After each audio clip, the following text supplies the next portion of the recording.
Brothers and sisters, we are blessed to come here in honor and remembrance and reverence of God, who created us and provided for us and gave us many blessings internally, externally, and has facilitated the path of mercy for all of us. We ask his guidance, we seek his blessings, we seek his forgiveness. We seek a life that reflects praise and gratitude, a remembrance of everything that we have and are and could be in his blessings and in his will. We ask him to send his peace and blessings and mercy on his final messenger, Muhammad, who he sent to all of mankind, that we may all realize the ultimate purpose of creation, which is divine mercy. As we close out 2021 and we look forward to 2022, it's important for all of us to take this opportunity of reflection. Take a look at what we have done, what we have left behind in 21. What could we have done? What should we have done? What shouldn't we have done? And then we look forward in this reflection period. What could I do now moving forward? What kind of goals can I set? As we count our blessings and favors, we realize that we're living with much hope, that we live in today. We should not be bogged down by the frustrations and the difficulties of what happened yesterday or last month or last year.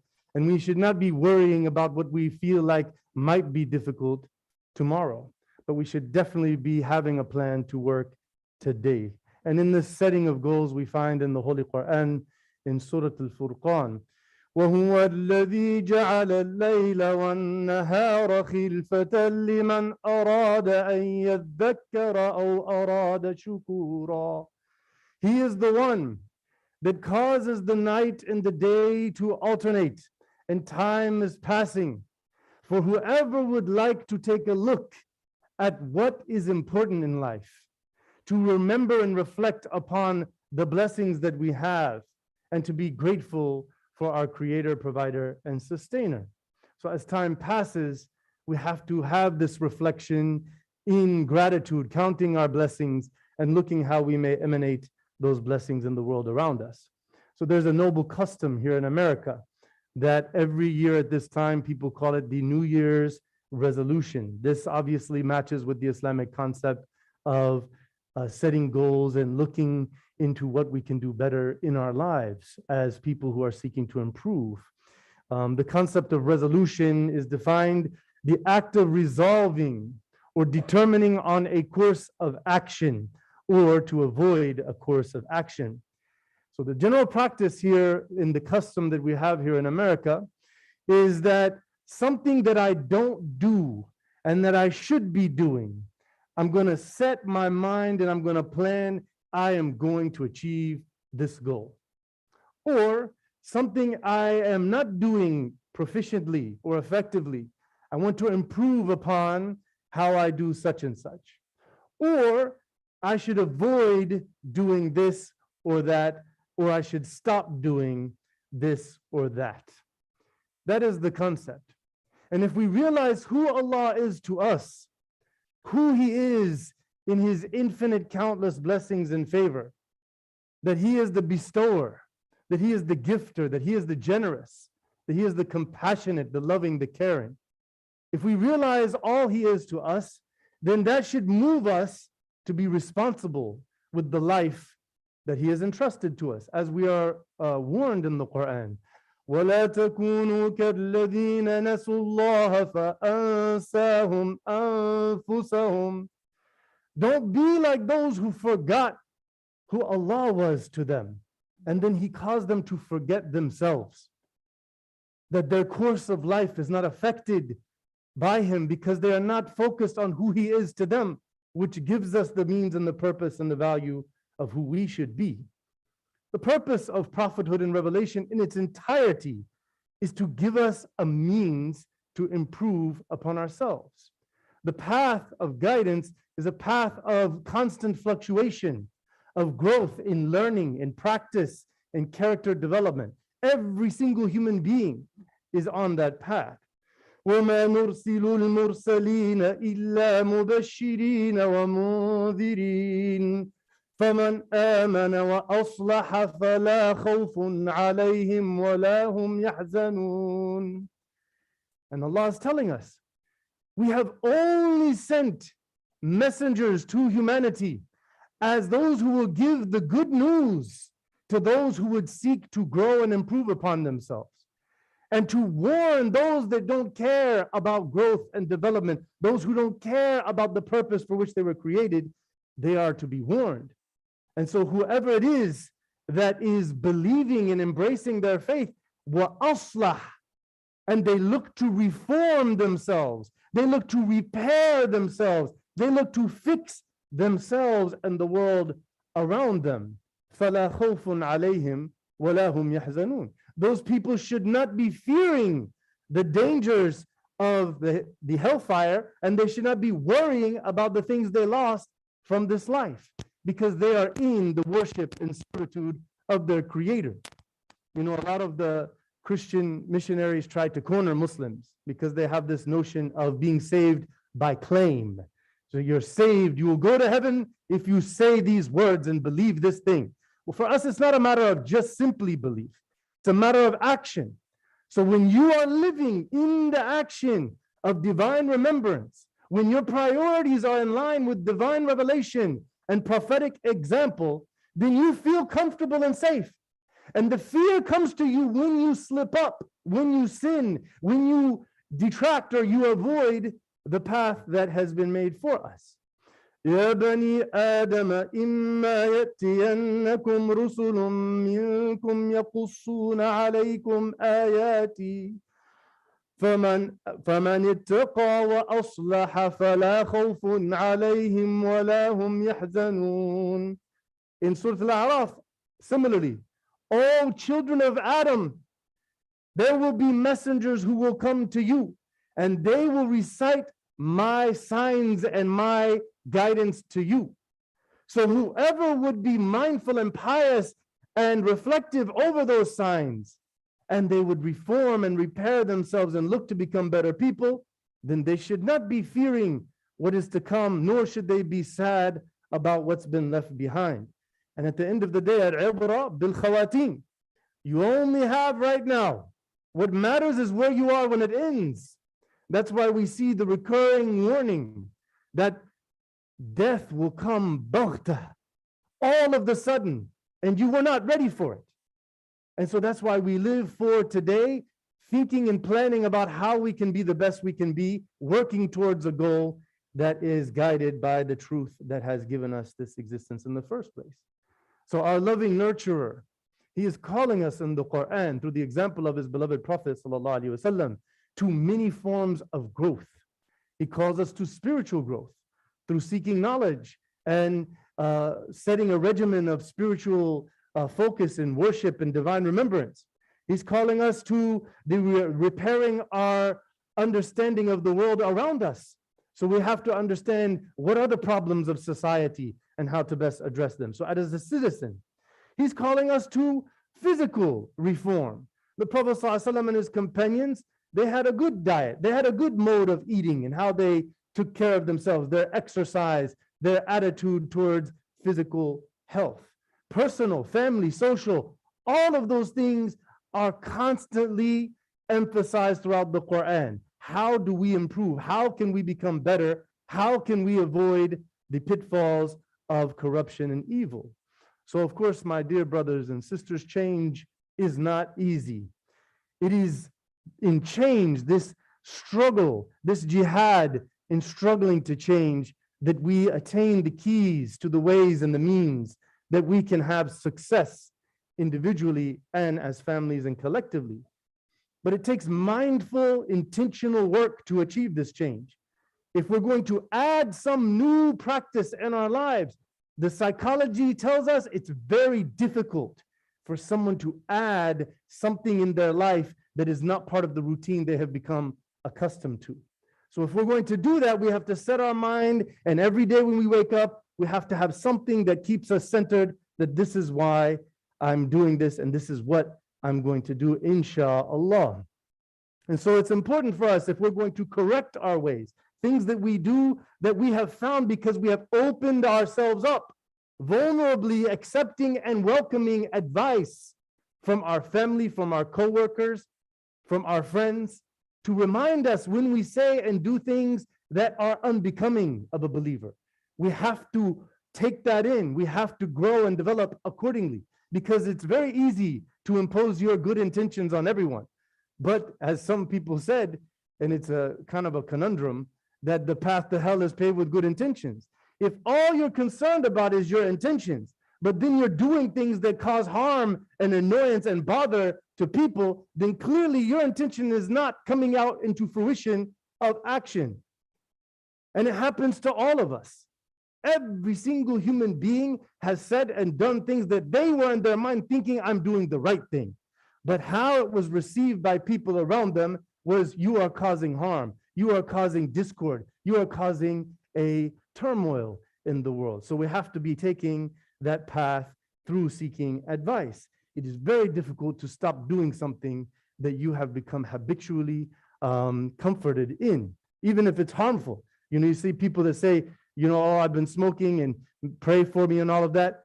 We're going to pray for you, but you have to make that decision that this is evil and wrong.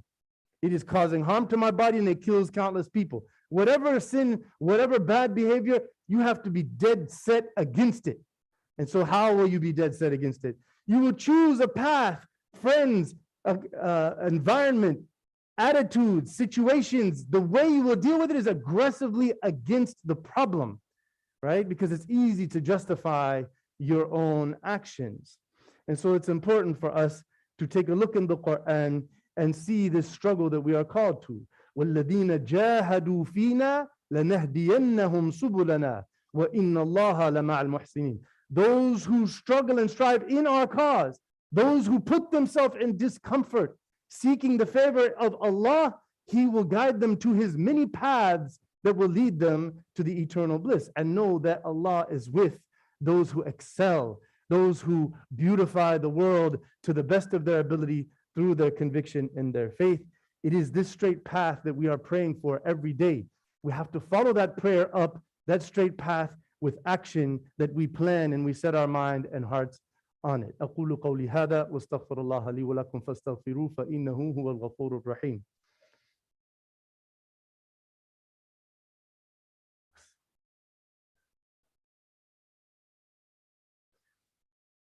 بسم الله والحمد لله والصلاة والسلام على رسول الله وعلى آله وصحبه أجمعين. The entire seerah of the Prophet ﷺ was divine planning through the person of Muhammad sallallahu alaihi wasallam. And we see steps and achievements and goals one after another. And so when we relate the seerah to the Quran and its commentary, we can see that path. We can see once Moses was given the prophethood, he started, رَبِّ اشْرَحْ لِي صَدْرِي وَيَسِّرْ لِي أَمْرِي. He's thinking, okay, if I'm going to do this, I need to figure some things out. ABC 1, 2, 3.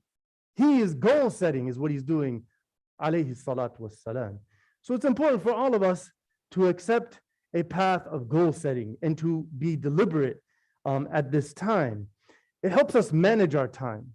You see, when you have an intentional goal that you're going for, then you work purposefully and accordingly, and you save a lot of time because you're not just randomly going and doing X, Y, and Z. It gives you focus and it helps you to avoid distractions. When you say, I'm going to do this, right? Or I'm not going to do that. Then you set yourself, you set the time and you stick to it. You become your own mentor. But you have to empower people around you. You have to put yourself around the type people that will facilitate your success. It will bring meaning to our efforts. Even if we fail, we know what we're working towards and we learn. And that's why they tell us, those people who've studied change and they've studied goal setting as a science, you have to take small steps. Those people who end up running a marathon, which I'm not sure if I will put that as one of my goals, 26.2 mile run, right? What they do is they say, you know what? I'm going to run 1 mile. And then after another one, I'm going to run another mile. And they keep doing like that until it becomes 26. And they train themselves that it's not the 26, otherwise you will quit. It is that you think big and you plan big and you go step by step, small goals, and never set yourself short. Don't underestimate. If you study, there's a book by Malcolm Gladwell called The Outliers. Many of you are thinking some of these great people are just amazing people with amazing abilities. Actually, all it is that what we're talking about in the khutbah today, they did it. They said, I'm going to do this, and they worked and they set goals and they put the goals way high and way far, steps towards it. Failure was learned lessons, and they kept towards it, and they achieved amazing success. So whatever you're doing in your life, on top of the most important goal, which is a heart and mind pure and free from the evil of the influence of the devil and all of his allies among jinn and humanity, we have to seek as believers to set goals that we achieve greatness, and we can. There's nothing stopping in our way other than ourselves. And so it's important for us that we look at ourselves and say, you know what? It's focus. I want to achieve these things, and I'm going to work at it. As a worshiper, maybe you're not praying Qiyam Layl at all. Okay, once a week for this month, I'm going to do that. And you set a goal. Say, for example, you're not praying any Sunnah before Fajr. So you know what? I'm going to pray the 2 rak'ahs of Sunnah before Fajr. Say, for example, you're like, you know what? I've not fasted a voluntary fast since Ramadan. So I'm going to just say, you know what? I'm going to do these middle 3 days of the month. Or you know what? I will do Monday or Thursday for the next month, and then build on it from there. As a spouse, talking with husbands and wives, you have to empower your spouse. You have to have a healthy, open mode of communication to even start this program. Otherwise, how would you know what you should be doing? If your spouse is not comfortable to tell you what they think, if you are not comfortable to become vulnerable and tell your spouse how you feel and how you think and what you would hope it would be like, then how could you ever achieve any goals? Because you don't know. And that's why the Prophet ﷺ said, the believer is a mirror to the other believer. If I'm talking to you right now and I have a big smudge of something on my face, I will have no idea, right? If my hat is backwards or something like that, I would not know unless you told me. That's the way with everything. If what I'm saying or doing is bothering and annoying you, unless you tell me, I will not know that. I'm not trying to bother and annoy anybody. I hope all of us are like that. This is the best assumption we should have. And so this is how we should carry ourselves. As a child, what your parents expect of you. Think, how many times did I talk back to my parents when they asked me to do something? How many times I raised my voice at my parents? I am not going to do that again. These are the people who loved me more than anyone else loved me. They are the people who cared for me, provided for me, supported me like no one else on earth. I owe them everything, a sense of love and respect and dignity that makes them happy. As a neighbor, how do my neighbors, what is our, do we even have a relationship with our neighbors? There's very strong teachings we've talked about. So we want to improve upon that. As an employee, am I just working here like, just assembly line? Or am I trying to set an example of excellence? I'm the best employee. Why? Because I'm a Muslim. I am worshiping the purity of perfection. And through him and by him, I can achieve the best that a human being can be. And as an activist, what's wrong with the world? What can we make better? Read books, watch a documentary, get involved in a group that's being proactive. Actually, just because I didn't want to make my khutbah superficial, I looked on Amazon. There's hundreds of amazing goal-setting planner books that it's just like a little, you just keep it with you, It's not just a calendar. And ideally, you would get the one that's undated, because sometimes you might not be able to start till then. It's like, now, because all these dates here, now I can't. So you put the date yourself. That's the new thing, undated. That way you can keep up with yourself. So I have mine, it's arriving on Tuesday. And I'm going to set my daily, weekly, monthly, and yearly goals. And I'm going to say, this is what I'm going to achieve as a believer. And I ask all of you to join me in such a thing. Ya Allah, we ask your guidance and peace. We ask your support. We ask you to make us those who achieve success by your will and by your blessing and by your means.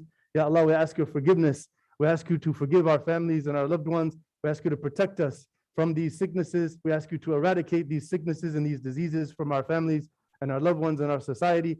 We ask you to give us providence and all of the grace and the beauty and the bliss that you have promised us in this life and in the eternity and the hereafter. We ask you to send your peace and blessings on Muhammad wa aqim as-salah.